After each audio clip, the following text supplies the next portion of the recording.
Ennustamise protseduur oli iseenesest lihtne. Arbuus lõigati keskelt kaheks ja pooled asetati teineteisest eraldi. Kumma tüki elevant valib, ongi võitja. Nii lihtne see oligi. Elevant Fiin tuli arbuuside manu sedapuhku lausa joostes. Lont tuhkelt püsti ja pikemalt arutlemata pistis hispaanlaste arbuusi nahka. Muide reeglina eelistas Fiini preili ikka teiselt poolt valida. Kõik olid kindlad, et ta võtab niikuinii teiselt poolt ja ikkagi ta võttis hoopis Hispaania. Te tegite väikest sobi ka lootuses, ei ole teinud üldse sobi, ta on ise valinud, aga see oli täitsa üllatus meile ka, et ta täna hoopis teise valis, sest ta kuidagi on jäänud nagu selle ühe poole peale kindlaks. Sõprade klubi spordispetside ennustus aga Fiini omaga ei klappinud. Mehed hoidsid pöialt Itaaliale. Ainult Gert Kullamäe arvas, et ega itaallased ikka hispaanlaste vastu saa ja just nii läkski. Hispaania lömastas Itaalia ülivõimsalt 4-0. Vägev. Juba ürgsed eestlased teadsid, et elevanti tasub alati usaldada ja mina tegin just täpselt nii, usaldasin sisetunnet. Elevant ütles, et Hispaania võidab, mina sain püsti rikkaks, õhtul ma helistasin Fiinile, et kuidas ma saaksin korvatada, ütles, et vana, too mulle nüüd midagi muud, et arbuusidest on kõrini ja võtsin talle siis ühe ananassi ja meloni ja oleme siis tänulikud.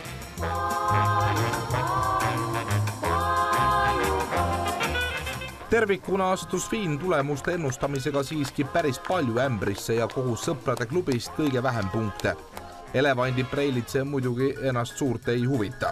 Tema on tegutseja ja lööb alati kaasa.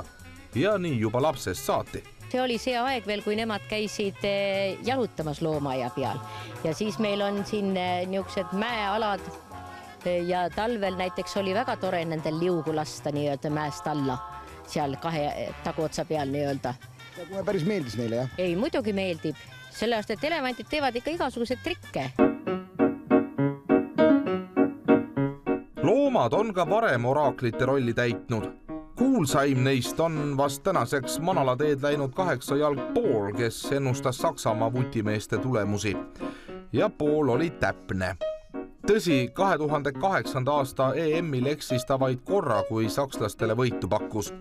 Nii aga ei läinud ja ka tollal võidutsesid hoopis hispaanlased. Meie Fiini ennustused rahvusvahelisse meediasse ei jõua. 29-aastane elevandi mürakas aga ei ajagi suurt kuulsust taga. Ta leiab oma puuriski tegevust ja see on loomaaia töötajaile nii mõnegi halli karva juurde toonud. Nemad on ka niisugused mürgeldajad ja lõhkujad. Et kõik need, mis meil on piirded, siis need ju üritatakse kõik ikka järgi proovida, kas midagi annab järgi või ei anna ja kõige esimene, mis saab meil alati nii-öelda vett ja vilet, on uksed. Sest kui ikka tahab Fiin välja minna, siis ta lihtsalt hakkab peaga peksma vastu ust. Ja hullem on muidugi see, et kui see hüdraulikaga, nagu meil uksed käivad ja hakkab veel liikuma, kui ta liikumise pealt põrutab, siis ta on meil mitmel korral on need uksed meil rivist välja viinud nii-öelda selle hüdraulika ja talad ja seal. Nii et selles suhtes nad on ikka päris mürgeldajad. Ma pole pehme tordimees, vaid olen ehtne spordimees, löön palli pea ja jalaga ja kui on tarvis sabaga. Võistlused on selleks korraks läbi ja Fiin otsib uusi väljakutseid. Tänutäheks kinkis spordiennustusportaali juht Allar Levandi Aafrika elevantidele tuli uued pallid, et nad saaksid ise keskis jalgad taguda. Fiinile on pallid meeldinud juba maast madalast. Näiteks Fiinile meeldis ka väga näiteks palli peal istuda. Muidugi see peab hea kõva pall olema, kui arvestada sellega, et meie ema elevandid kaaluvad kuskil 4,7 tonni. Et siis see pauk ära ei käi. Sõprade klubi tänas ka Tallinna loomaaia elevandimaja töötajaid ja kinkis neile lausa 2 kastitäit puuvilju. Ega see ennustamiste läbiviimine ja Aafrika elevantide kantseldamine ju lihtne töö pole. Mõistagi saavad oma noosi sealt ka londikandjad.